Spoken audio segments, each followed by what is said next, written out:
কোরআন মাজিদ আল্লাহ পাক সূরা জিলজালে বলেছেন, ইদা জুলজিলাতিল আরদু জিলজালাহা ওয়া আখরাজাতিল আরদু আসকালাহা ওয়া ক্বালাল ইনসানু মা লাহা ইয়াওমাইযিন তুহাদ্দিসু আখবারাহা বিআন্না ربك أوحى لها يومئذ يصدر الناس أشتاتا ليروا أعمالهم فمن يعمل مثقال ذرة خيرا يره ومن يعمل مثقال ذرة شرا يره। আল্লাহ পাক বলেন, স্মরণ করো সেই সময়ের কথা, ইদা জুলজিলাতিল আরদু জিলজালাহা, প্রকটভাবে জমিনকে যেদিন ঝাঁকিয়ে তোলা হবে, প্রকম্পিত করা হবে, ওয়া আখরাজাতিল আরদু আসকালাহা, সেদিন জমিনের ভিতরে যত ভার আছে, যত মালামাল আছে, জমিন সব বের করে দিবে তার ভেতর থেকে। মুফাসসিরিন কেরাম লিখেছেন, ওয়া আখরাজাতিল আরদু আসকালাহা, জমিন ভেতর থেকে তার ভার বের করে দেবে, মানে হচ্ছে জমিনের মধ্যে যত লাশ আছে, যত মানুষকে দাফন করা হয়েছে, সমস্ত লাশগুলাকে জমিন সেদিন বের করে দেবে। সমস্ত সম্পদগুলো বের করে দিবে, স্বর্ণ বের হয়ে আসবে, টাকা পয়সা ধন দৌলত সব মাটি ফেরে বের হয়ে আসবে, খনিজ সম্পদ যা আছে সব বের হয়ে আসবে। সেদিন জমিন রবের সামনে দাঁড়িয়ে কথা বলা শুরু করে দিবে। মানুষ অবাক বিস্ময়ে জমিনের এই কাণ্ড দেখে বলতে শুরু করবে, মালাহা, জমিনের কি হয়েছে, মাটির কি হলো, মাটির কি হয়েছে, মাটি এমন লাফালাফি করছে কেন? ভাইরা আমার, ইয়াওমাইযিন তুহাদ্দিসু আখবারাহা, মাটি শুধু প্রকম্পিত হবে না, মাটি কথা বলা শুরু করবে রবের সামনে। বিআন্না রাব্বাকা আওহা লাহা, কারণ তোমার রব আল্লাহ রাব্বুল আমিন জমিনকে কথা বলার হুকুম দিবেন। আল্লাহ পাক যখন জমিনকে কথা বলার হুকুম দিবেন, জমিন তার মধ্যে ঘটে যাওয়া সকল কিছুর বিবরণ রবের সামনে তুলে ধরবেন, একটা কিছু জমিন ছেড়ে দেবে না। কারণ মানুষ যত কাজ করুক না কেন, সমস্ত কাজ তো জমিনের মধ্যেই করে, আর প্রত্যেকটা কাজের সাক্ষী ফেরেশতাও থাকে, যে মাটির মধ্যে সে করেছে, মাটি পর্যন্ত আমলের সাক্ষী হয়ে যায়। ভাইরা খুব সাবধান, জমিন কিন্তু আমলের সাক্ষী, পালাবার কোনো রাস্তা নাই। পালাবার কোনো রাস্তা আছে ভাই?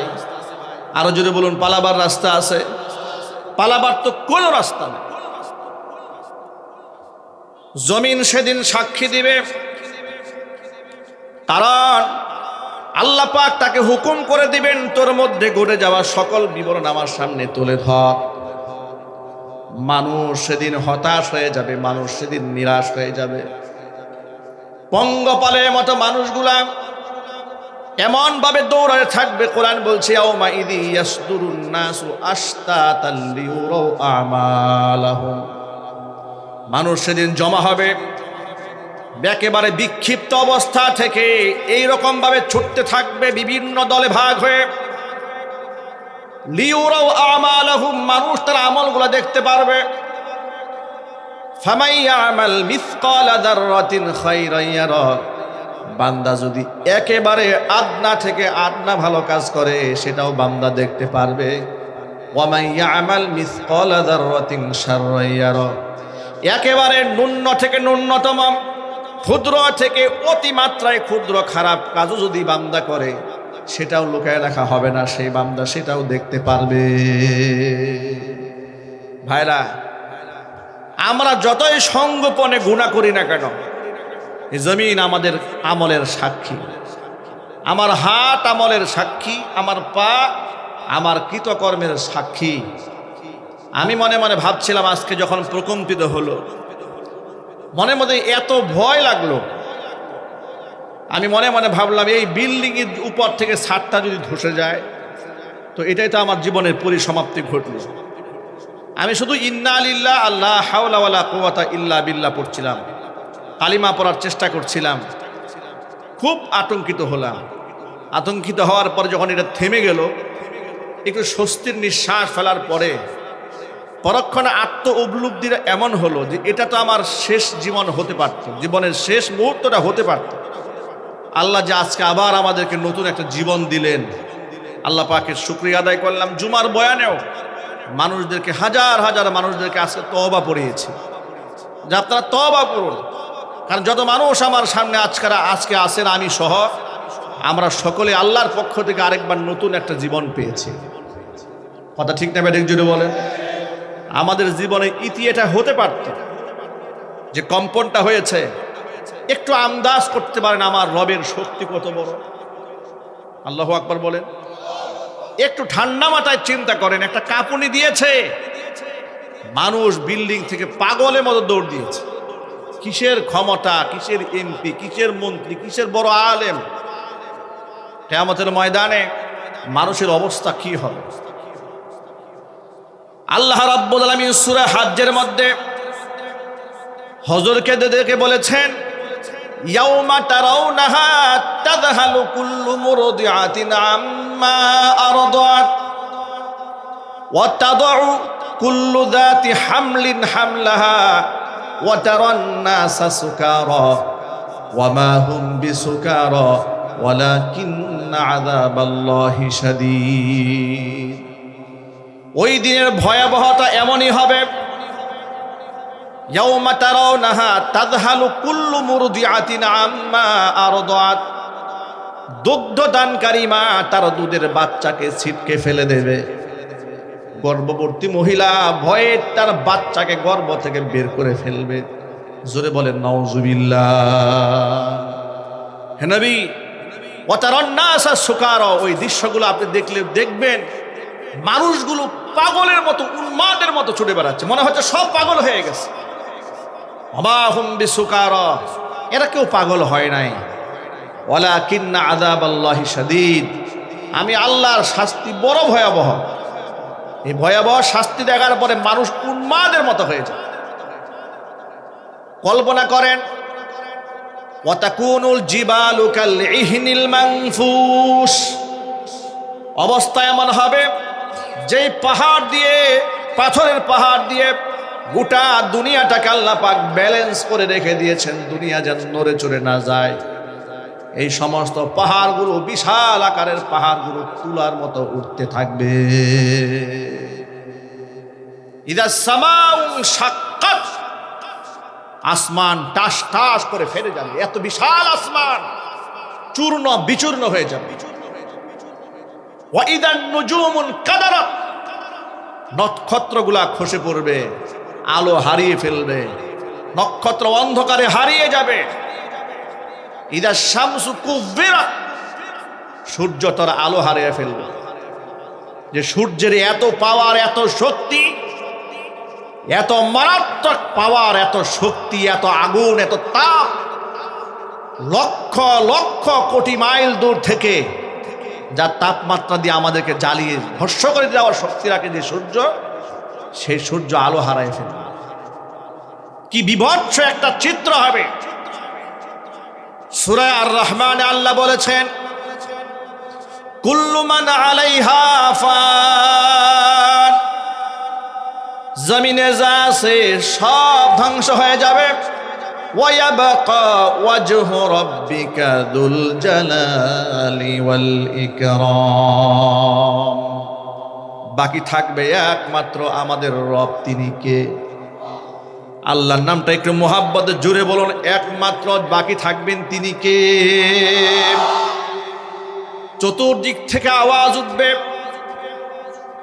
আইনাল কাহারুন ও আইনাল জাব্বারুন, ওই সমস্ত দাম্ভিকেরা কোথায়? স্বৈরাচারীরা কোথায়? ওই সমস্ত মুতাকাব্বিররা কোথায় যারা জমিনকে নিজের মালিকানা মনে করত? ওই সমস্ত অহংকারীরা কোথায়? লিমানিল মুলকুল ইয়াউম, রাজত্ব আজকে কার? কার রাজত্ব? দুনিয়ার মধ্যে যারা নিজেকে ক্ষমতাবান দাবি করে ক্ষমতার উৎস নিজেকে মনে করেছে আর নিজেকে খোদার আসনে বসিয়ে দিয়েছিল, যারা যারা আল্লাহর আইন পরিবর্তন করে নিজের আইন তৈরি করে নিজেকে খোদার আসনে বসিয়েছিল, ফাআইনাল জাব্বারুন ওয়া আইনাল কাহারুন, কোথায় সে দাম্ভিক আর অহংকারীরা? সেই মুতাকাব্বির গুলো কোথায়? আমি আপনাদেরকে জিজ্ঞেস করি, বান্দার কি কোনো অহংকার করার ক্ষমতা আছে? যদি বলতে হবে আছে। অহংকারের একমাত্র মালিক কে? আরো জোরে বলুন। ওয়ালাহুল কিবরিয়া মা ফিস সামাওয়াতি ওয়াল আরদ, আসমানে জমিনে অহংকারের মালিকানা আল্লাহ। হাদিসে কুদসির মধ্যে এসেছে, আল্লাহ পাক বলেছেন, আল কিবরিয়া উরিদাই ওয়াল আযমাতু ইজারি, অহংকার হচ্ছে আমি আল্লাহর গায়ের চাদর, বরত্ব আমি আল্লাহর পরনের লুঙ্গি। যেই ব্যক্তি অহংকার করে সেই ব্যক্তি আমার গায়ের চাদর ধরে টান দেয়। যে নিজেকে বড় মনে করে সেই ব্যক্তি আমার পরনের লুঙ্গি ধরে টান দেয়। অহংকার করা কোনো মুসলমানের কাজ নয়, কোনো মানুষের অহংকার করা দায়িত্ব নয়। মানুষ শুধু সেজদা দিয়ে বলবে, সকল ক্ষমতার মালিক আল্লাহ তুমি। ওমরে ফারুক রাদিয়াল্লাহু তাআলা আনহু, আমিরুল মুমিনিন, খলিফাতুল মুসলিমিন, আল্লাহ পাক তাকে এত শান আর মান মর্যাদা দিয়েছিলেন। ওমর রাদিয়াল্লাহু তাআলা আনহুকে আল্লাহ পাক শারঈ মেজাজ দান করেছিলেন, যার জন্য হযরত উমরের মুখ থেকে এমন অনেক কথা বের হয়েছে যে কথার প্রেক্ষিতে মহাগ্রন্থ আল কোরআন আল্লাহ আয়াত নাজিল করে দিয়েছে। আল্লাহর নবী এজন্য বলেছেন, লাউ কানা মিন বাদি নাবিয়্যুন লাকানা উমারু নাবিয়্যা, আমার পরে যদি কেউ নবী হতো অবশ্যই হযরত উমর নবী হয়ে যেতেন। কিন্তু নবুয়তের দরজা বন্ধ, নবী আর পৃথিবীতে আসবে না, ওহী আর দুনিয়াতে আসবে না। আমাদের নবী শেষ নবী, আমাদের নবীর পরে আর কোনো নবী নাই। এক বাক্যে সকলকে জবাব দিতে হবে, আমাদের নবীর পরে আর কোনো নবী আছে? আমাদের রাসূলের পরে আর কোনো রাসূল আছে?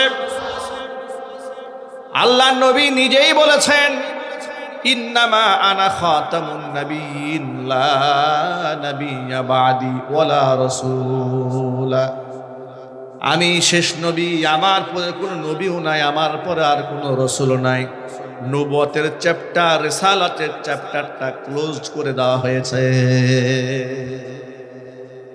এই যে গোটা বাংলাদেশে আলেমরা দাবি তুলেছে, সকল দল মত নির্বিশেষে দাবি তুলেছে কাদিয়ানীদেরকে রাষ্ট্রীয়ভাবে কাফের ঘোষণা করার জন্য। ঠিক না ব্যাটিক যদি বলে? কাদিয়ানের অমুসলিম কাফের, কারণ তারা আমার নবীকে শেষ নবী মানে না। আমাদের নবীর পরেও তারা গোলাম আহমদ কাদিয়ানীকে উম্মতি নবী বলে বিশ্বাস করে। নাউজুবিল্লাহ, তো আসতে বললেন। এই জন্য জামাতের পক্ষ থেকে, খেলাফতের পক্ষ থেকে, বিএনপির পক্ষ থেকে, সর্বদলের মুসলমানের পক্ষ থেকে আওয়াজ একটাই, রাষ্ট্রীয়ভাবে কাদিয়ানীদেরকে কাফের ঘোষণা করতেই হবে। আপনারা কি রাজি আছেন? ইনশাআল্লাহ। কারা কারা রাজি আছেন দু হাত দেখতে চাচ্ছি।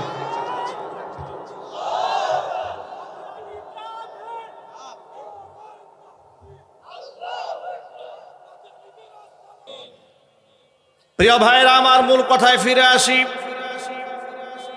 আমিরুল মুমিনিন, খলিফাতুল মুসলিমিন হযরত উমর, আল্লাহ পাক যাকে এত বড় মর্যাদা দিয়েছেন, হুজুর বলেছেন, লাউ কানা মিন বাদি নাবিয়্যুন লাকানা উমারু নাবিয়্যা, আমার পরে যদি কেউ নবী হতো অবশ্যই হযরত উমর নবী হয়ে যেতেন।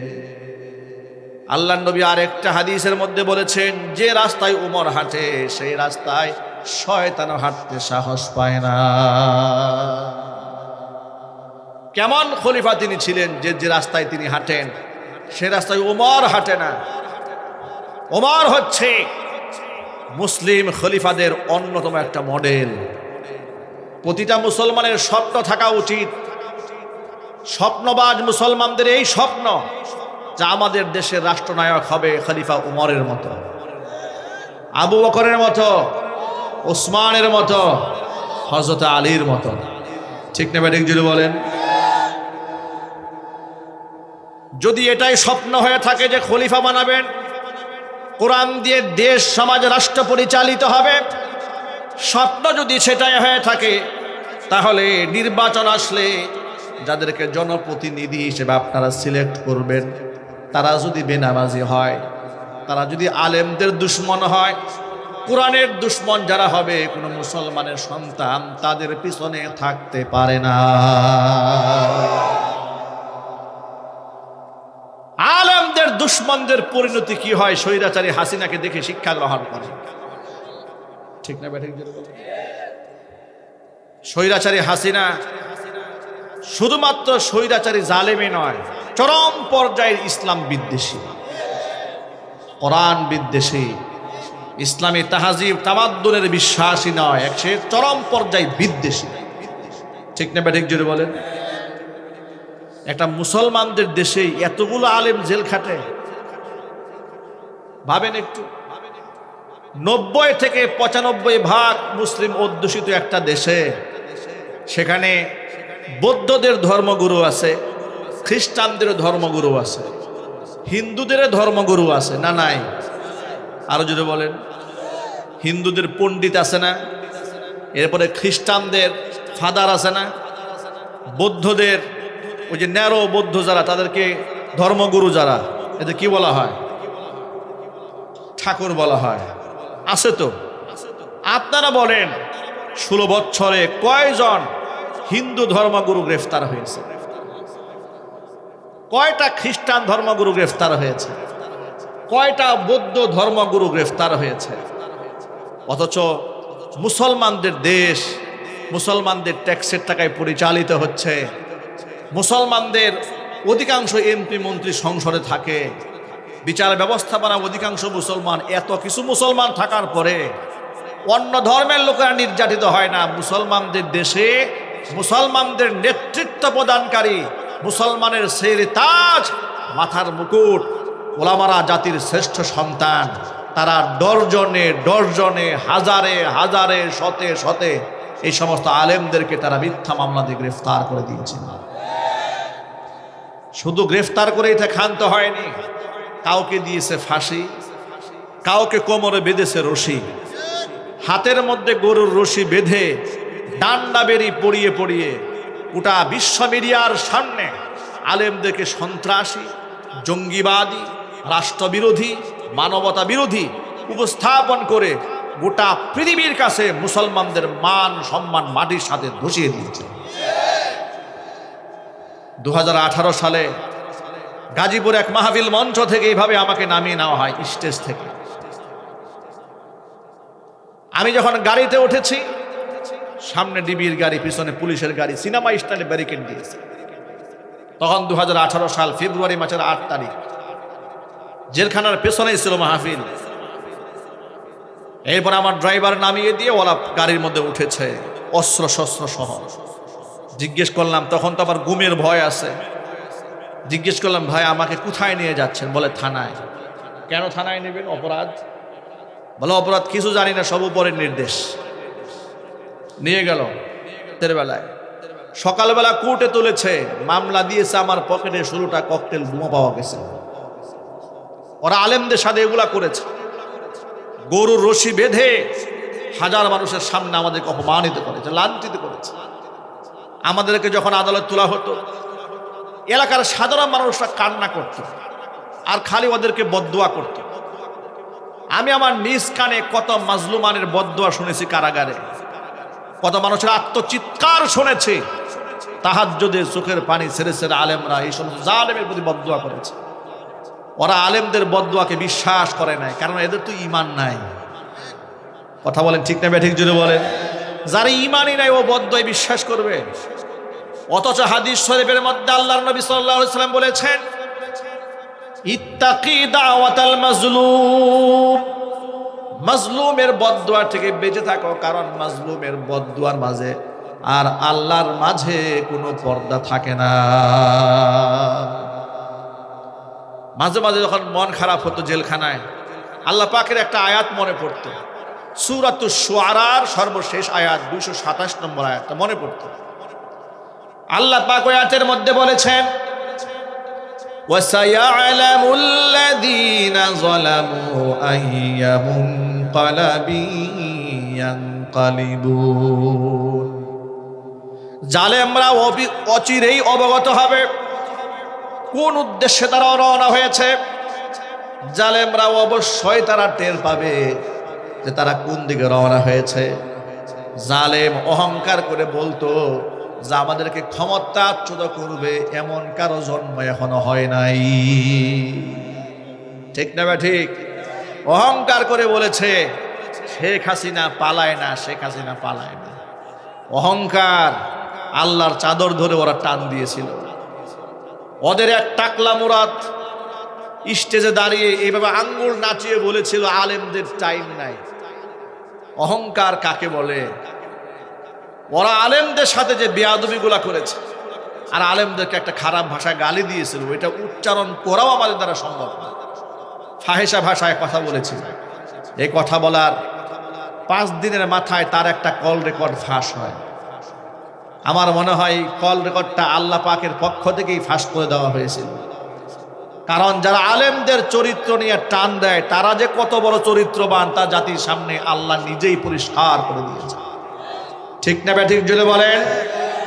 প্রিয় ভাইরা আমার, স্বৈরাচারী খুনি হাসিনা অসংখ্য আলেমদেরকে হত্যা করেছে, অসংখ্য আলেমদেরকে নির্বাসনে পাঠিয়েছে, অসংখ্য আলেমদেরকে বছরের পর বছর জেলখানায় বন্দি করে রেখেছে, অসংখ্য আলেমদের নামে মিথ্যা মামলা দিয়ে তাদের জীবনটাকে বিষণ্ণ করে তুলেছিল, অসংখ্য দ্বীনের কর্মীদেরকে গুম করেছে, খুন করেছে।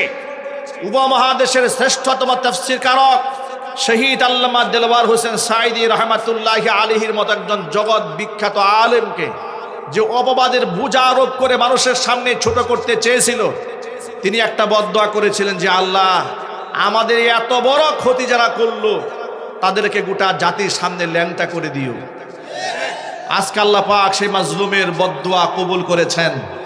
গোটা জাতির সামনে ওদেরকে আল্লাহ এমন উলঙ্গ করেছেন, 21 শতাব্দীতে কোনো শাসক এত লাঞ্ছিত হয় নাই স্বৈরাচারী হাসিনা যতটা হয়েছে। এগুলো আলেমদের বদদোয়ার ফসল। আলেমদের বদদোয়া থেকে বাঁচো। বর্তমান যারা ক্ষমতা আছেন, ভবিষ্যতেও যারা ক্ষমতায় যাবেন, আলেমদেরকে সম্মান করবেন। কথা বলেন ঠিক কিনা?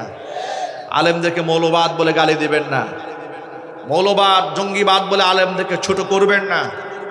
কারণ এদেশের আলেমরা হচ্ছে এদেশের মানুষের মাথার মুকুট। ঠিক না ভাই? ঠিক। রাত 11টা প্লাস, শীতের রাত, এতগুলো মানুষ বসে আছেন, বিরিয়ানির আয়োজন আছে। কথা বলেন। যাওয়ার সময় কিছু হাদিয়া দেওয়া হবে। একটা রাজনৈতিক প্রোগ্রাম যদি করতে হতো, এতগুলো মানুষ জমা করার প্রয়োজন হতো, কত লক্ষ টাকা ব্যয় করতে হতো, আবার টাকা দিয়ে আনতে হতো, মাথা পিছু 500-1000 টাকা দেওয়া লাগতো, তারপর আবার মারামারি করতো, বলতো খিচুড়ি কম হয়েছে। ঠিক না ঠিক দিলে বলেন? আলেমদেরকে এদেশের মানুষ বড্ড ভালোবাসে। ভালোবাসবে না কেন ভাই? আলেমদের সম্মান তো আল্লাহই দান করেছে। স্বয়ং আল্লাহ পাক এই কোরআন মাজিদে বর্ণনা করেছেন, ইন্নাল্লাযীনা আমানু ওয়া আমিলুস সালিহাতি সায়াজআলু লাহুমুর রাহমানু উদ্দা। যারা ঈমান আনে এবং ভালো কাজ করে অবশ্যই ওই সমস্ত ব্যক্তিদের জন্য মানুষের অন্তরে আমি আল্লাহ তাআলা মহাব্বত সৃষ্টি করে দেই। আলেমদের ভালোবাসা মানুষের অন্তরে আসে না নাই? জোর আওয়াজে বলেন। এটা আল্লাহই দিয়েছেন। আল্লাহ পাকের ওয়াদা আছে কোরআনে, ইয়ারফাইল্লাহুল্লাযীনা আমানু মিনকুম ওয়াল্লাযীনা উতুল ইলমা দারাজাত। আল্লাহ তাআলা বলেন দুইটা শ্রেণীকে আমি ইজ্জত বাড়ায় দেব, সম্মান মর্যাদা উপরে উঠায় দেব। একটা হচ্ছে ইমানদার আর একটা হচ্ছে আলেম উলামা। সূরা ফাতির আল্লাহ পাক আলেমদের সম্পর্কে বলেছেন, ইন্নামা ইয়াখশাল্লাহা মিন ইবাদিহিল উলামা। অবশ্যই আমার বান্দাদের মধ্যে আলেমরাই আমি আল্লাহকে সবচেয়ে বেশি ভয় করে চলে। আবু দারদা রাদিয়াল্লাহু তাআলা আনহু থেকে বর্ণিত হাদিস, হযরত আবু দারদা বলেন, কুন আলিমান, নিজে আলেম হও, আও মুতাআল্লিমান, অথবা আলেমের ছাত্র হও, আও মুস্তামিআন, তৃতীয় নাম্বার, অথবা আলেমের তুমি শ্রোতা হও, ফ্যান ফলোয়ার হও। 4 নাম্বার, আও মুহিব্বান, আলেমদেরকে ভালোবাসো। 5 নাম্বার, ওয়ালা তাকুনিল খামিস, তুমি 5 নাম্বার হইও না, ফাতাহলিক, তাহলে ধ্বংস হয়ে যাবে। মানে হচ্ছে তুমি আলেম বিদ্বেষী হয়ে যেও না, তাহলে তুমি শেষ। পৃথিবীর ইতিহাস বলেছে আলেম বিদ্বেষী হয়েছে যারা পাবলিকের জুতার বাড়ি খেয়েছে, তারা একটাও সম্মান নিয়ে মরতে পারে না। কথা ঠিক না বেঠিক জোরে বলেন? এই দেখেন, যে সমস্ত আলেমদেরকে তারা মানুষের সামনে দুশ্চরিত্র বানাবার জন্য পায়তারা করেছিল, চক্রান্ত করেছিল, এই আলেমরা দুনিয়া থেকে মারা গেছে। কয়েকটা উদাহরণ দেই। আল্লামা জুনায়েদ বাবনগরী রহমাতুল্লাহি আলাইহি, নব্বারাল্লাহু মারকাদাহু ওয়া জাআলাল জান্নাতা মাসওয়াহু। সকলে একটু জোরে আওয়াজে বলেন আল্লাহুম্মা আমিন। জুনায়েদ বাবনগরী রহমাতুল্লাহি আলাইহিকে তৎকালীন স্বৈরা শাসক টাকা দিয়ে কিনতে চেয়েছিল, কিনতে পারে নাই। আল্লাহর ওলি ওদের কথার সাথে, ওদের প্রস্তাবে রাজি না হওয়ায় তাকে 2013 সালে মিথ্যা মামলা দিয়ে রিমান্ডে নিয়ে উল্টা করে ঝুলিয়ে পায়ের তলায় এত এত আঘাত করা হয়েছিল। ডায়াবেটিসে আক্রান্ত রোগী, পাটা পঙ্গু, সারা জীবন পরবর্তীতে তাকে হুইল চেয়ারে চলতে হয়েছে। আমি হাটহাজারী মাদ্রাসাতে নিজে তার খাস কামরায় গিয়ে তার সোহবত নেওয়ার চেষ্টা করেছি। আমাকে তিনি জীবনের শেষ বয়সে এসে আমি তার সাথে সাক্ষাৎ গিয়েছি 2018 সালের পরে, জেল খাটার পরে। জেল থেকে বের হওয়ার পরে আমার আত্মীয় স্বজন, বন্ধু বান্ধব, আলেম ওলামা সবাই বলেছে, তুমি তো অনেক কথা বলো স্টেজে, কথা এখন একটু কম বলো, দেশের পরিস্থিতি ভালো নয়, কারণ তোমারও তো ছেলে মেয়ে আছে, বউ বাচ্চা আছে, ফ্যামিলি আছে। আমাকে লোকেরা বলতো, সবাই আমাকে ভয় দেখাতো। জুনায়েদ বাবনগরী রহমাতুল্লাহি আলাইহির খানকাতে বসার পরে যখন তিনি শুনলেন আমি জেল খেটেছি হাসিনার আমলে, তো জেল খানার কথা শোনার পরে তিনি আমার মাথায় হাত রেখে বললেন, মাওলানা তুমি আগে যা বলতে এখন আল্লাহর জন্য তার চেয়ে বেশি বলবো। আমার তখনই মনে হয়েছিল যে সাহসী এবং ইমানদারদের সান্নিধ্য মানুষকে সাহসী করে তোলে। ঠিক না ব্যাঠিক জোরে বলেন? ভীতু এবং কাপুরুষদের সান্নিধ্য মানুষকে ভীতু এবং কাপুরুষ বানায়। আল্লাহর ওলি ওদের সাথে আটাক করেন নাই। আল্লাহ ইজ্জত কমিয়ে দিয়েছেন। কি বলেন? ইজ্জত কমিয়েছেন। দুনিয়া থেকে চলে গেলেন। চলে যাওয়ার পরে ফকিরের মতো তার জানাজা হয় নাই, তার জানাজা হয়েছে বাদশাহর মতো। লক্ষ লক্ষ মানুষ পঙ্গপালের মতো ঝাঁপিয়ে পড়েছে। আল্লামা শাহ আহমদ শফি রহমাতুল্লাহি আলাইহি আল্লাহর ওলিকে নিয়ে নাস্তিক বেঈমানরা জাতীয় সংসদে দাঁড়িয়ে তেতুল হুজুর বলে উপেক্ষা করা হয়েছে। এমনকি তাকে নিয়ে কত বাজে মন্তব্য করা হয়েছে। আল্লাহর ওলি দুনিয়া থেকে চলে গেলেন, রাজকীয় জানাজার মাধ্যমে লোকেরা তাকে বিদায় করেছে। ঠিক কিনা?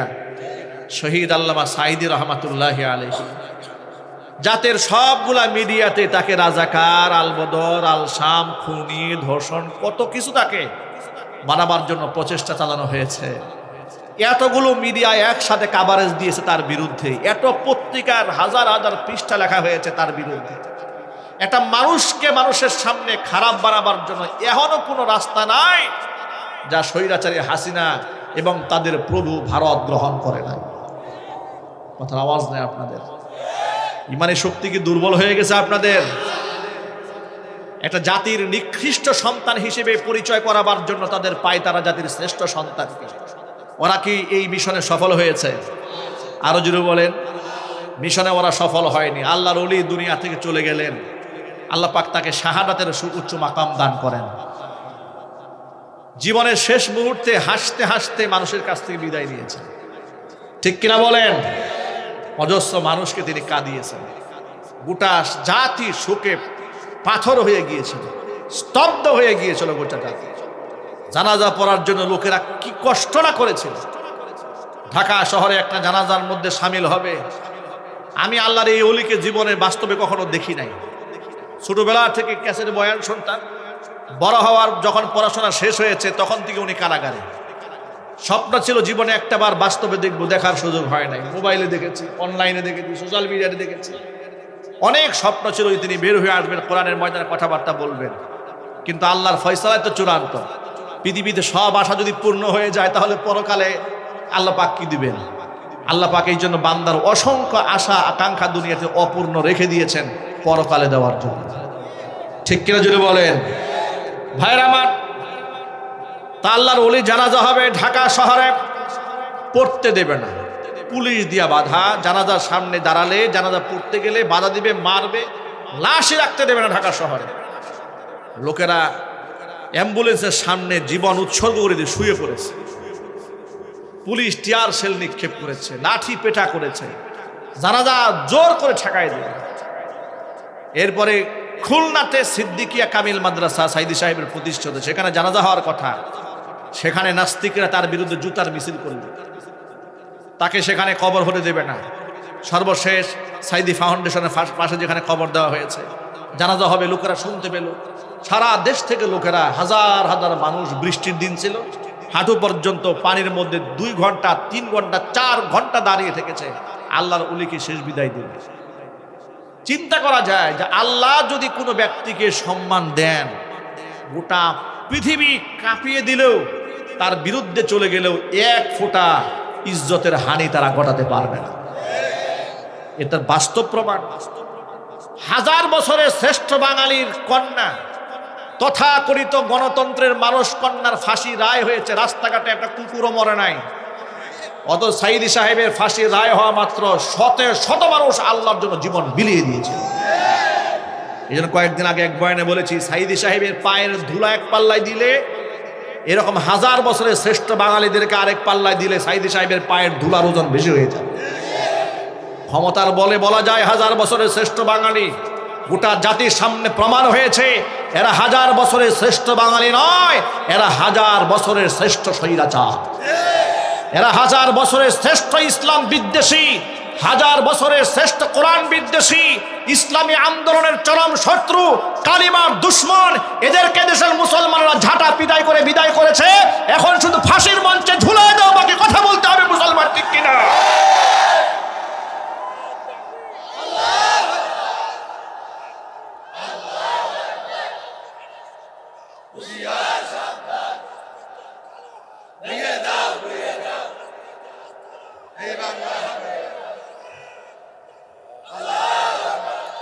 আপনারা ভয় পাবেন না, ভয়ের কোনো কারণ নাই। ওরা তো অনলাইনে সোশ্যাল মিডিয়াতে প্রচার চালায় যে আপা আবার ফিরে আসবে। আমরা বলি তোদের আপা যেন ফিরে আসে, আমরা তো সেটাই চাই। কি বলেন? আমরা চাই না? আমরা তাকে গ্রহণ করতে চাই, তো আসো না কেন? সারাদিন হুঙ্কার ঝঙ্কার না দিয়ে ওই শিয়ালের মতো হুক্কা হওয়া শুরু করে। হুক্কা হওয়া দরকার নাই তো, গোটা জাতি তো চাচ্ছে আসো, আসো খেলা হবে। কি বলেন? আপনারা কি রেডি আছেন না ইনশাল্লাহ? তারে বরণ করার জন্য তো আপনারা প্রস্তুত আছেন নাকি? সবাই রেডি আছে, আসেন। আপনি যা করেছেন আপনার প্রাপ্য চুকায় দেওয়ার আগ পর্যন্ত মুসলমানদের কলিজা ঠান্ডা হবে না। পাগলামি বাদ দিয়ে দেন। এই সমস্ত পাগলামি এদেশের মানুষ আর খায় না, গিলবে না। এদেশের মানুষ এখন নতুন একটা স্বপ্ন দেখা শুরু করেছে। সারা বাংলাদেশ ঘুরে এদেশের মানুষের কাছ থেকে একটা স্বপ্ন দেখি, মানুষের চোখে মুখে মানুষ যেন বলতে থাকে, হুজুর অনেক হয়েছে, এবার কোরআন চাই।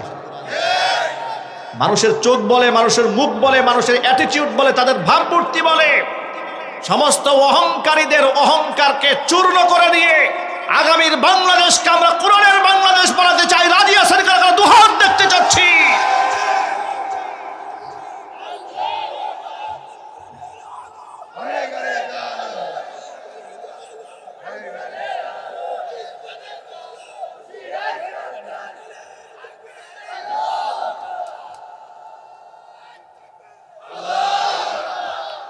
আমার যুবক ভাইয়েরা, অহংকার আল্লাহর গায়ের চাদর।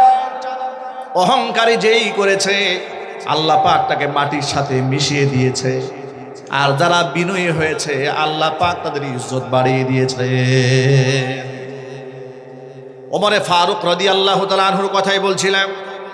এই অপারেটর একটু ভলিউম দাও, স্টেজে স্টেজ সাউন্ড নাই। পলাইছে না ঘুমাইছে? প্রত্যেক রাতে ওয়াজ করে তো, আজকে একটু বিশ্রাম নিচ্ছে আর কি। হ্যাঁ একটু ডাক দেন, একটু সাউন্ড একটু ঠিক করে দিন ভাইয়ের আমার। ওমরে ফারুক রাদিয়াল্লাহু তাআলা আনহু এত বড় আল্লাহর ওলি, আল্লাহ নবী যার ব্যাপারে বলেন যে রাস্তায় ওমর হাঁটে সেই রাস্তায় শয়তানও হাঁটতে সাহস পায় না।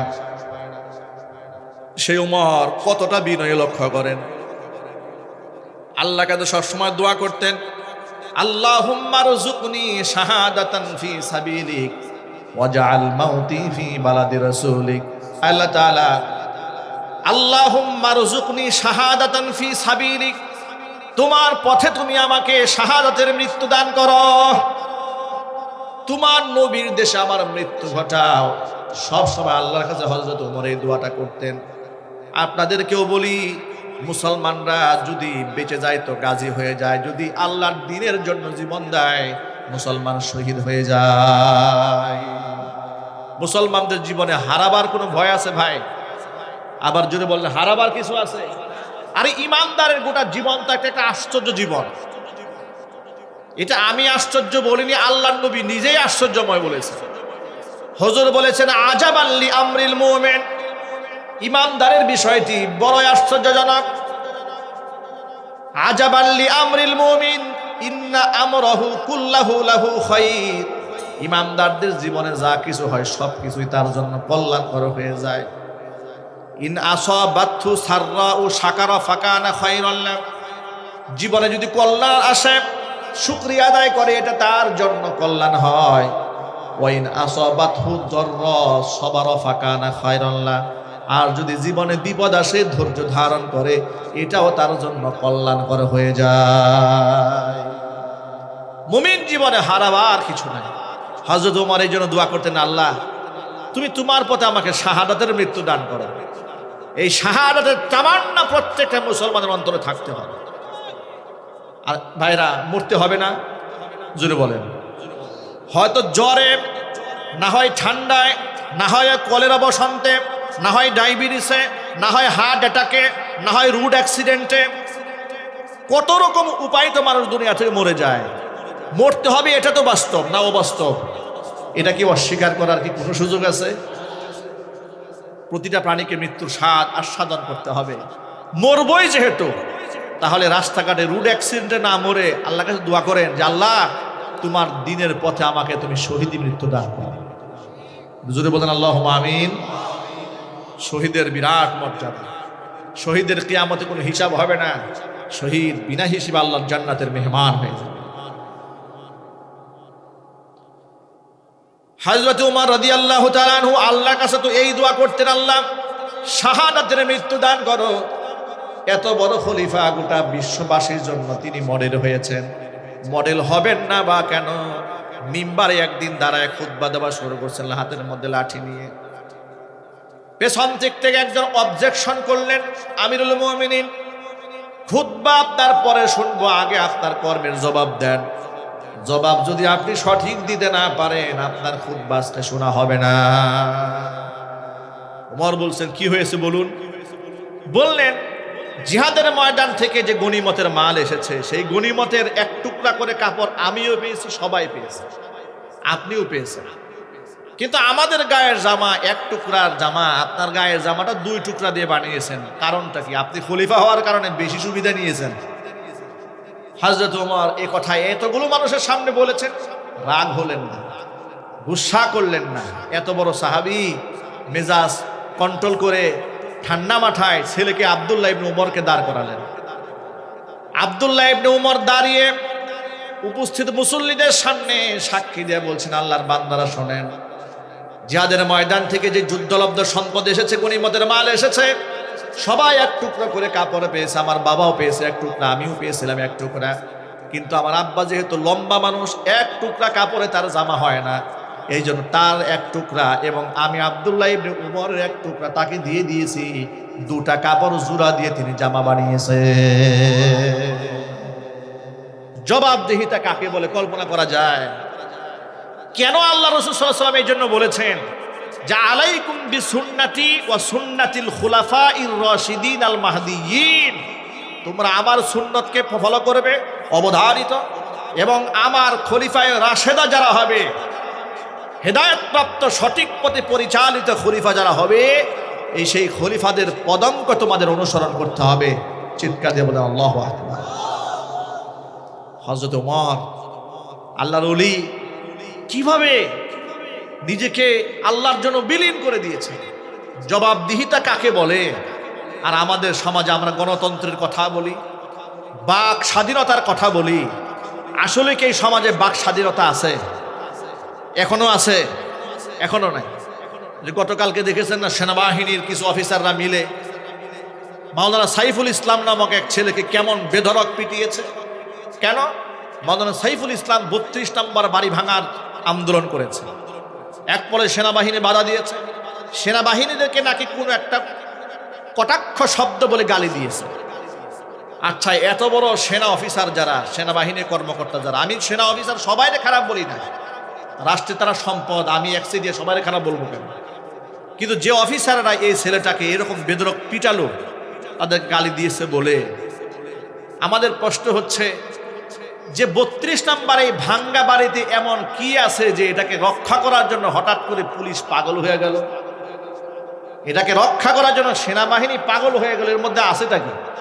এটা তো স্বৈরাচারীদের কেবলা। কথা ঠিক না? ব্যারিক জুড়ে বলেন।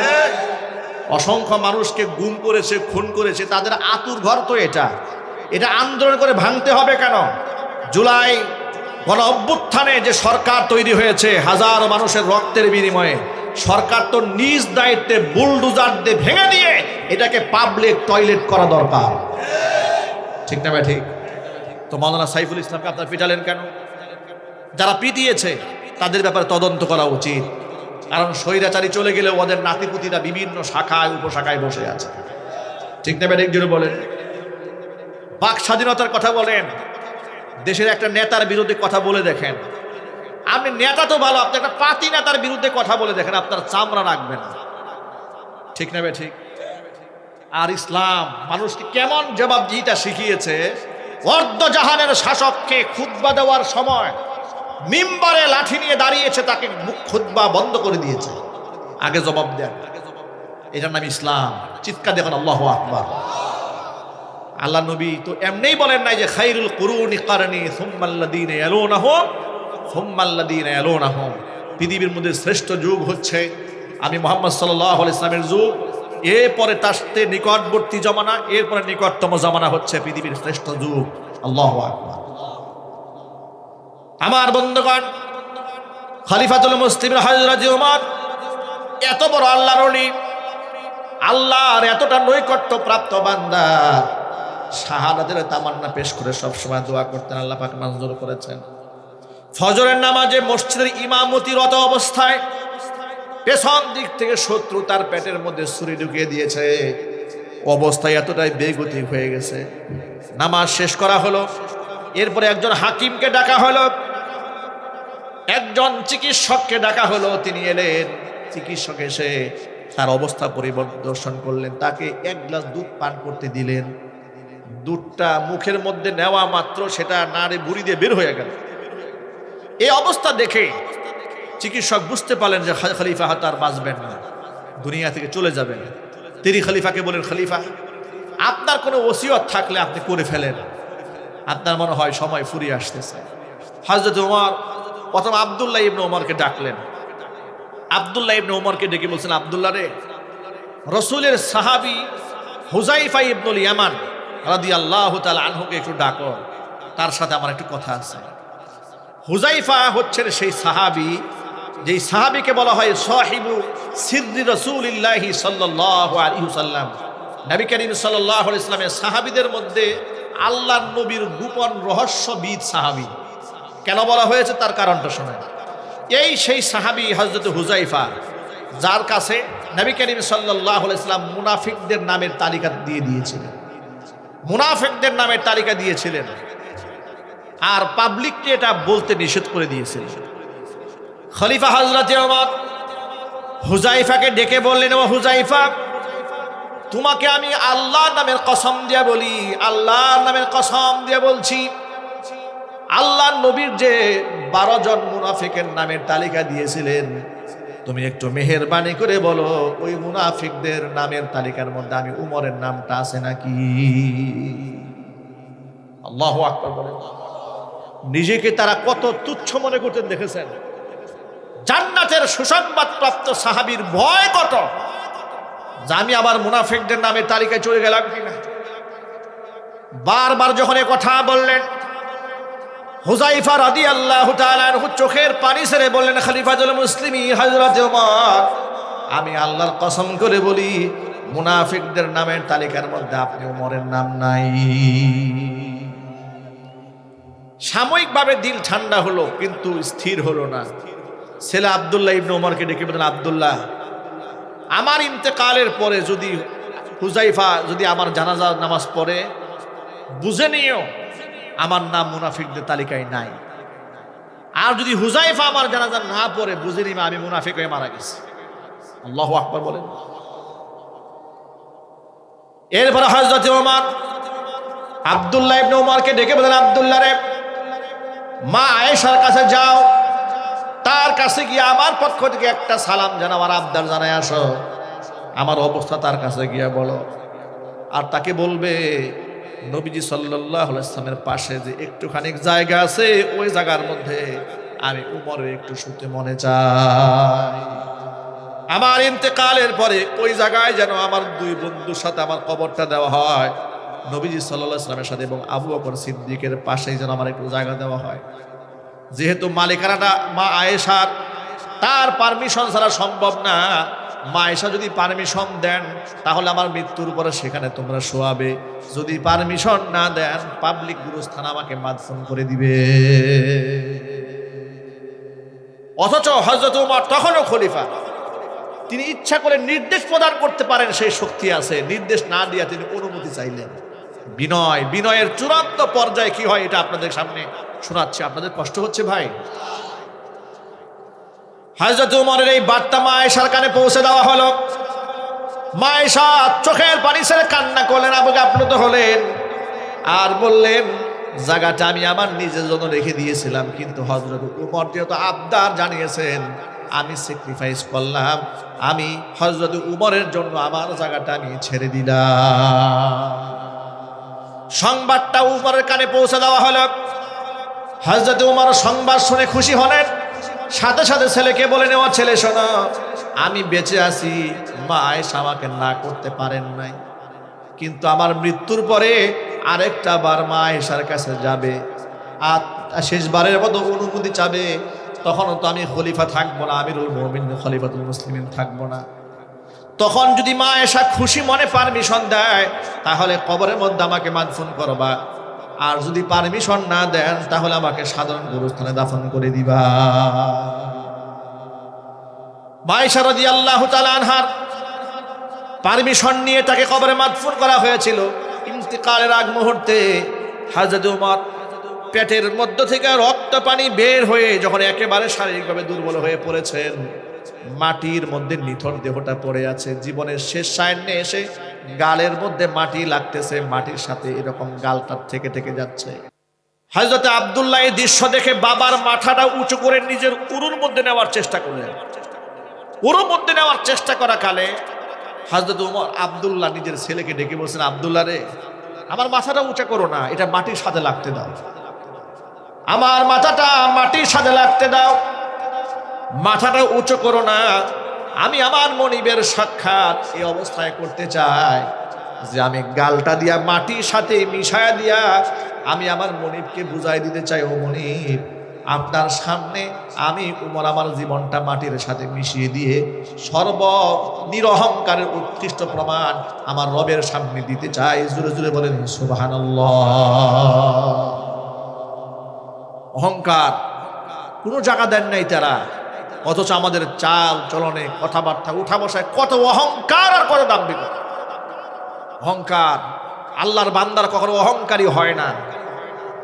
সূরা ফুরকানে আল্লাহ বলেছেন, ওয়াইবাদুর রহমানিল্লাযীনা ইয়ামশুনা আলাল আরদি হাওনা ওয়া ইযা খাতাবাহুমুল জাহিলুনা ক্বালু সালামা। দয়াময় আমি আল্লাহর বান্দা যারা ইয়ামশুনা আলাল আরদি হাওনা, জমিনের মধ্যে বিনয়ের সাথে চলাফেরা করে, অহংকার বলে তারা জমিনের মধ্যে পা ফেলে না। ওয়াইদা খাতাবাহুমুল জাহিলুন, মূর্খরা যখন তাদেরকে সম্বোধন করে বিতর্ক সৃষ্টি করতে চায়, ক্বালু সালামা, সালাম দিয়ে সেখান থেকে পাশ কাটিয়ে চলে যায়। এই জন্য আমার ভাইরা, আমাদের মধ্যে কোনো অহংকার থাকবে? জোরে বলেন, থাকবে? অহংকারের একমাত্র মালিক আল্লাহ রাব্বুল আলামিন। আর একটা নামাজি ব্যক্তি কেমনে অহংকারী হয় আমার তো বুঝে আসে না। 5 ওয়াক্ত নামাজে যে লোকটা নাক আর কপাল দিয়ে আল্লাহকে সেজদা দিয়েছে, নিজেকে তো মাটির সাথে ব্যক্তি মিশিয়ে দিয়েছে, সেই ব্যক্তি মসজিদ থেকে বের হয়ে কি করে অহংকারী হয়? অহংকার এত বড় গুনাহ। হাদিস শরীফে এসেছে, নবী করিম সাল্লাল্লাহু আলাইহি ওয়াসাল্লাম বলেছেন, অহংকারী ব্যক্তিদেরকে কাল হাসরের মাঠে আল্লাহ পিঁপড়ার আকারে হাসরে উঠাবেন, আর মানুষের পায়ের তলে পদদলিত করে অহংকারীদেরকে চূড়ান্ত পর্যায়ে লাঞ্ছিত এবং অপমানিত করে। আল্লাহ পাক যেন অহংকার মুক্ত জিন্দেগি আমাদেরকে দান করেন। সবাইকে যদি বলেন আমিন।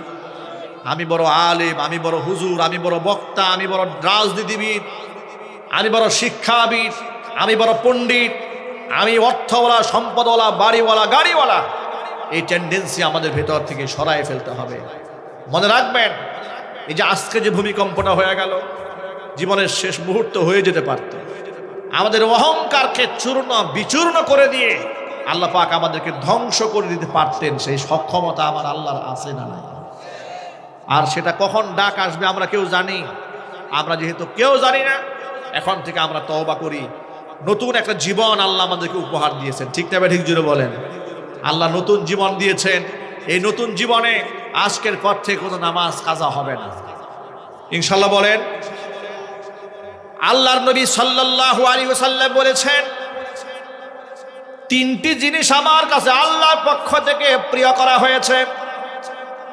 1 নাম্বার, হুব্বিবা ইলাইয়ান নিসা, নারীদেরকে আমার কাছে প্রিয় করা হয়েছে। 2 নাম্বার, ওয়াত্তিব, সুগন্ধি আমার কাছে প্রিয় করা হয়েছে।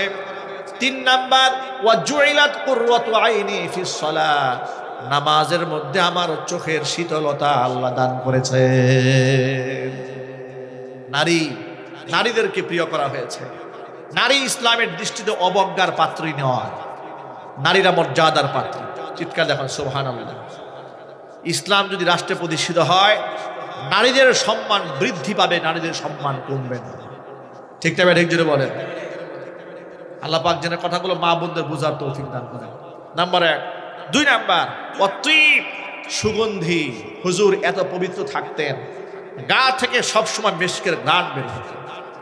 জাবের রাদিয়াল্লাহু তাআলা আনহু বলেছেন, শামাইল তিরমিজিতে এসেছে, রাসূলের সাথে যখন মুসাফা করেছি, রেশমের চেয়েও কোমল রাসূলের হাত এরকম মনে হয়েছে। ঘন্টার পর ঘন্টা হাত থেকে মিশকের ঘ্রাণ লেগে থাকতো। চিৎকার দিয়ে বলেন আল্লাহু আকবার।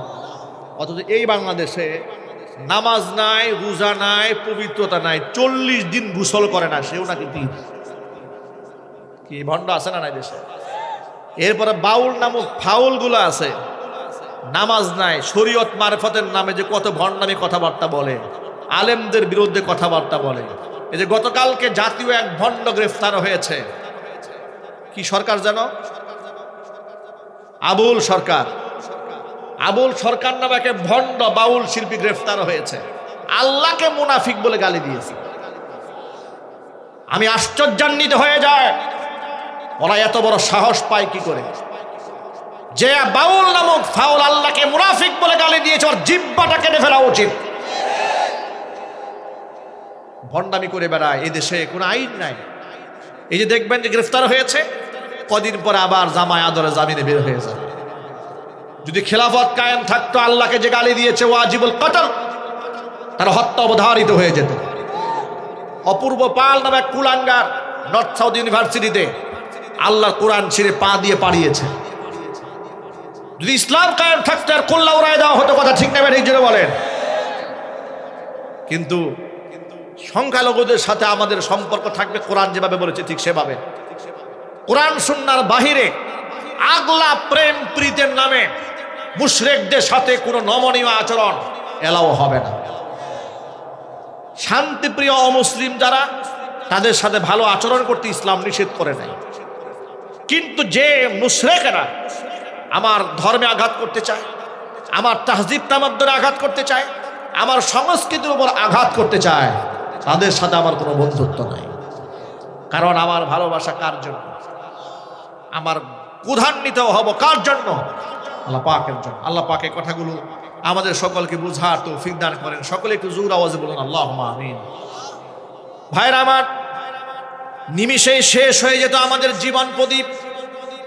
সুতরাং যে কোন মুহূর্তে ডাক চলে আসবে, কোরআন বলে দিয়েছে আলহাকুমুত তাকাসুর হাত্তা যুরতুমুল মাকাবির।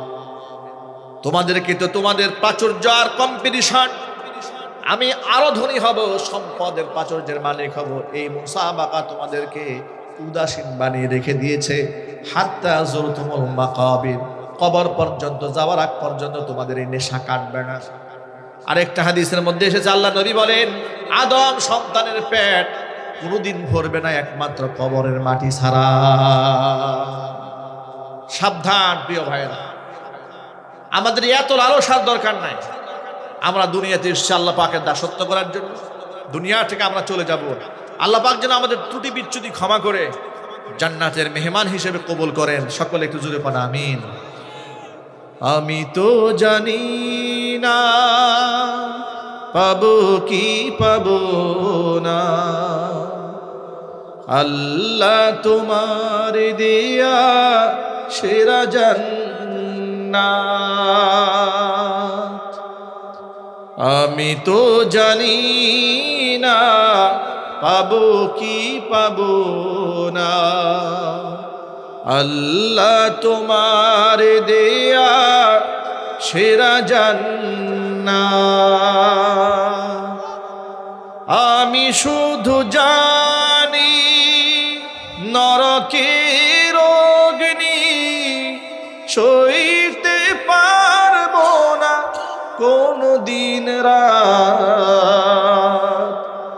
আমি তো জানি না পাবো কি পাবো না, আল্লাহ তোমার দেয়া সেরা জান্নাত। আমি তো জানি না পাবো কি পাবো না, আল্লাহ তোমার দেয়া সেরা জান্নাত।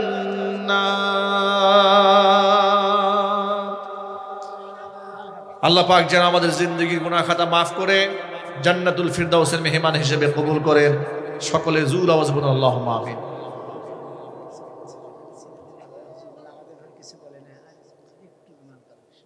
আচ্ছা আচ্ছা, ঠিক আছে ঠিক আছে। মায়েরা বোনেরাকে আবদার জানিয়েছেন যে আমরা শুধু পুরুষদের কথা বললাম, মা বোনদের তো কথা কিছু বললাম না। কি মা বোনদের কথা বলি নাই? কথা তো সবার জন্য। এখানে উন্মুক্ত কথা হয়েছে, শুধু পুরুষের জন্য কোনো কথা বলিনি, এই কথা সকলের জন্য। আজকে জীবন প্রদীপ নিবেদিত নারী পুরুষ সকলেরই। আমি বারবার বলেছি আমাদের তওবা করে ফিরে আসা উচিত, ঠিক কিনা জুড়ে বলেন। মা বোনদেরকে স্পেশাল করে একটা হাদিস আমি স্মরণ করে দিতে চাই। নবী করিম সাল্লাল্লাহু আলাইহি সাল্লাম ঈদের নামাজ পড়ালেন, নামাজ পড়িয়ে পুরুষদের সামনে একটা খুতবা দিলেন। এরপরে ফাতান নিসা, নারীদের সামনে এলেন, নারীদেরকে ডেকে বলেন ইয়া মাশারান নিসা, হে নারীরা, তাসাদদাকনা, তোমরা বেশি বেশি দান করো। ফাইন্নী উরিতুকুন্না আকসারু আহলিন নার, আমাকে দেখানো হয়েছে তোমরা অধিকাংশ নারীরা জাহান্নামে যাবে। নারীরা প্রশ্ন করলেন ফাবিমাদা কায়া রাসূলুল্লাহ, অধিকাংশ নারী আমরা কেন জাহান্নামে যাব, এর কারণটা কি? হুজুর বললেন অধিকাংশ নারী দুইটা বড় কারণে জাহান্নামে যাবে। এক নাম্বার কারণ লিতুকসিরিনাল লানা, বেশি বেশি লানত করার কারণে। দুই নাম্বার ওয়াত্তাকফুরনাল আশির, স্বামীর নাফরমানি করার কারণে অধিকাংশ নারী জাহান্নামে যাবে। নারীদের একটা বদ খাসলাত, মেজাজ একটু থেকে সেদিক হয়ে গেলে তারা বদদোয়া দেওয়া শুরু করে। ঠিক না ব্যাটিক জোরে বলে? অন্য মানুষদেরকে তো লানত দেয়, মেজাজ বেশি খারাপ হয়ে গেলে নিজের ছেলে মেয়েকেও লানত দেয়, এমনকি স্বামীরেও লানত দেয়, সর্বশেষ নিজের উপরে লানত নেয়। কি বলে জানেন? এ দুনিয়ার ভাল লাগে না, আল্লাহ আমার উঠায় নিয়ে যান। অধৈর্য কাকে বলে? আমি মাঝে মাঝে ভাবি, আল্লাহ রাব্বুল আলামিন আমার মা বোনদেরকে তালাক দেওয়ার অধিকারটা দেন নাই। যদি তালাক দেওয়ার অধিকারটা মহিলাদেরকে দেওয়া হতো, এই যে আমরা যারা বসে আছি না এখানে, স্বামী যারা আছি, আমাদের বউ টিকতো না একটা। ঠিক না ম্যাডাম জুড়ে বলেন? মেজাজ খারাপ হইতো আর খালি তালাক দিয়ে দিত। তালাকের অধিকার দেওয়া হয় নাই, এতেই বলে তোর ঘর করলাম না, তোর 14 বছর তালাক দিলাম। তালাকের দেওয়া অধিকার দেওয়া হয় নাই। কিন্তু আপনি ডিভোর্স যে করছে, আপনি কাজী সাহেবের কাছে খবর নিয়ে দেখেন যে কয়টা পুরুষে ডিভোর্স দেয় আর নারীরা কয়টা দেয়। দেখবেন ডিভোর্সের ক্ষেত্রেও আমাদের মা বোনরা এগিয়ে। ঠিক না ভাই? ঠিক। তালাকের অধিকার দেওয়া হয় নাই, ডিভোর্সের তালিকার 1 নাম্বার হয়েছে। তালাকের অধিকার দেওয়া থাকলে একটারও বউ থাকতো না। আল্লাহ পাক নারীদেরকে, মা বোনদেরকে তালাকের অধিকার না দিয়ে তাদের উপর দয়া করেছে। ঠিক না ভাই? ঠিক জুড়ে বলেন। নারীদের উপরেই দয়া করা হয়েছে। আমার মা বোনদেরকে বলছে, মায়েরা বোনেরা, মিজাজ বেশি খারাপ হলে সন্তানকে বদদোয়া না দিয়ে দোয়া করে দিবেন। হাদিস শরীফে এসেছে, মিজাজ বেশি খারাপ হয়ে গেলে আপনি আপনার সন্তানকে বলবেন রাহিমাকাল্লাহ, ইয়ারহামুকাল্লাহ, আল্লাহ তোর উপর রহমত নাজিল করুন, সাদাকাল্লাহ, আল্লাহ তোরে হেদায়েত দান করুন। কখনো বলবেন না আল্লাহ তোর উপর গজব নাজিল করুন। বাবা মার দোয়া আল্লাহর কাছে 100% কবুল হয়ে যায়। সুবহানাল্লাহ। বাবা মার দোয়া বিফলে যায় না। ইমাম বুখারী রাহমাতুল্লাহি আলাইহির নাম শুনেছেন? মুহাম্মদ ইবনে ইসমাইল আল বুখারী রাহিমাহুল্লাহ জন্মের পরে একেবারে বাল্য, একেবারে শিশুকালে রোগে আক্রান্ত হয়ে দূরচক্ষু হারিয়ে ফেলেন, অন্ধ হয়ে যান তিনি। তার মা এমন একটা আবেদা জাহেদা মা ছিলেন, সবসময় আল্লাহর কাছে দোয়া করতেন, আল্লাহ তুমি আমার সন্তানের দৃষ্টি ফিরিয়ে দাও। আল্লাহর কাছে সবসময় সন্তানের জন্য দোয়া করতেন, আল্লাহ আমার সন্তানের দৃষ্টি ফিরিয়ে দাও। রাতের আধারে একদিন স্বপ্নে দেখলেন কে যেন তাকে ডেকে বলছেন, রে ও মোহাম্মদ ইবনে ইসমাইলের মা, তোমার সন্তানের দৃষ্টি আজকে ফিরিয়ে দেওয়া হলো। ঘুম থেকে জেগে দেখেন ছোট্ট বাচ্চা, 2-3 বছরের বাচ্চা, জন্মের পরে যে রোগে আক্রান্ত হয়ে অন্ধ হয়ে গিয়েছিল, সেই বাচ্চার দুনো চোখের দৃষ্টি আল্লাহ পাক ফিরিয়ে দিয়েছে। মায়ের দোয়া বিফলে যায় না, মা বাবার দোয়া বিফলে যায় না। এই জন্য মায়েরা বোনেরা, সন্তানকে বদদোয়া দিবেন না, দোয়া করবেন, রহমতের দোয়া করবেন। আপনার বদদোয়ায় সন্তানের কোনো ক্ষতি হলে সবচেয়ে বেশি কষ্ট তো আপনিই পাবেন। ঠিক কিনা বলেন? আপনার সন্তান যদি কোনো অসুবিধায় পড়ে, রোগে আক্রান্ত হয়, আপনার সন্তান যদি রোড অ্যাক্সিডেন্টে মারা যায়, পানিতে পড়ে মারা যায়, সড়ক দুর্ঘটনায় কবরের সম্মুখীন হয়, পৃথিবীর সমস্ত মানুষের চাইতে আপনি মা, আপনি বেশি কষ্ট পাবেন। কেন বদদোয়া দেন সন্তানকে? দোয়া করেন তার জন্য। 2 নাম্বার, স্বামীকে কষ্ট দিবেন না। আল্লাহর নবী বলেছেন, লাউ কুনতু আমিরান আহাদান আন ইয়াসজুদা লিগাইরিল্লাহ, এই পৃথিবীতে যদি আমি কোনো মানুষকে আল্লাহর পরিবর্তে মানুষের পায়ে সিজদা দেওয়ার নির্দেশ দিতাম, আমি নারীদেরকে বলতাম লা আমারতুল মারআতান তাসজুদা লিজাওজিহা, আমি নারীদেরকে বলতাম তারা যেন নিজের স্বামীর পায়ে সিজদা দেয়। অথচ সেই নারী আজ স্বামীকে 2 পয়সার দাম দেয় না। স্বামী যদি শাসন করতে গিয়ে একটা ধমক দেয়, বউ 3 ধমক ফেরত দেয়। সিরাজগঞ্জ এরকম হয় না মনে হয়? গোটা দুনিয়ার মধ্যে ফিতনা ছড়িয়ে পড়েছে। মায়েরা বোনেরা, একটা কমন কথা বলে, কি বলে জানেন? একটা মুখের উপর বলে, একমাত্র আমি দেখে তোমার সংসারটা করলাম। ঠিক কিনা বলেন? আরেকটা কথা বলে, 10 বছর সংসার করেছে, সংসার করার পরে একদিন কথা কাটাকাটি লেগেছে, স্পষ্ট বলে দেয়, তোমার সংসারের সুখ কি জিনিস চোখে দেখলাম। যারা বেশি ঠিক জোরে বলছে, এটা বলছে বলে বাস্তবতা মিলে গেছে। এগুলা সব স্বামীরা শোনা শেষ। এটা শুধু আপনি আর একা শুনেন না, এটা হুজুররাও শুনেছে, সবাই শুনেছে। বউরা বলে একমাত্র আমি দেখে আপনার সংসারটা করলাম। এগুলা বলবেন না মায়েরা, বলে না। আপনাদের জন্য মডেল হচ্ছে মা খাদিজাতুল কুবরা রাদিয়াল্লাহু তাআলা আনহা। তাকে ফলো করেন, তাকে অনুসরণ করেন। সিনেমার কোনো উলঙ্গ বেহায়া নারীরা আমার মা বোনদের মডেল আইকন হতে পারে না। আমাদের মা বোনদের মডেল হচ্ছে মা আয়েশা, হযরত মারিয়াম, মা আসিয়া, ফাতিমাতুজ জাহরা রাদিয়াল্লাহু তাআলা আনহা। তারা হচ্ছেন আমাদের মা বোনদের মডেল, ঠিক কিনা? এই দুনিয়াতে যে যাকে ফলো করবে, কাল হাসরের ময়দানে সে তার সাথেই থাকবে। আমাদের হাসর হবে নবীদের সাথে, ইনশাআল্লাহ বলেন। আমাদের মা বোনদের হাসর হবে ফাতিমাতুজ জাহরার সাথে, বলেন ইনশাআল্লাহ। আল্লাহ পাক যেন কবুল করেন। যুবক ভাইদেরকে বলছি, স্ত্রীর উপর জুলুম করা যাবে না, স্ত্রীর অধিকার নষ্ট করা যাবে না। তারা আপনার স্বামীর হক আদায় করবে, আপনিও আপনার স্ত্রীর হক আদায়ের ক্ষেত্রে যত্নবান হবেন। আপনিও তাকে গালমন্দ করবেন না, বাবা মার কথা বলে খুঁটা দেবেন না, যৌতুক চাবেন না, অর্থ দাবি করে বসবেন না। উভয়ের হক আদায় করলে স্বামী স্ত্রীর একটা মহব্বতের বন্ডিং তৈরি হবে। আল্লাহ পাক যেন আমাদের সকলকে কবুল করেন, মঞ্জুর করেন, জোরে বলুন আমিন। বন্ধু করে একটা রুমাল পাঠিয়ে দেওয়া হচ্ছে, এই রুমালের মধ্যে আপনারা সকলেই দানে শামিল হবেন, বলেন ইনশাআল্লাহ। এই যে আজকে যে ভূমিকম্প হয়ে গেল, যদি মরে যেতাম দান করতে পারতাম না, মরে গেলে ওয়াজও করতে পারতাম না, ওয়াজ শুনতেও পারতেন না।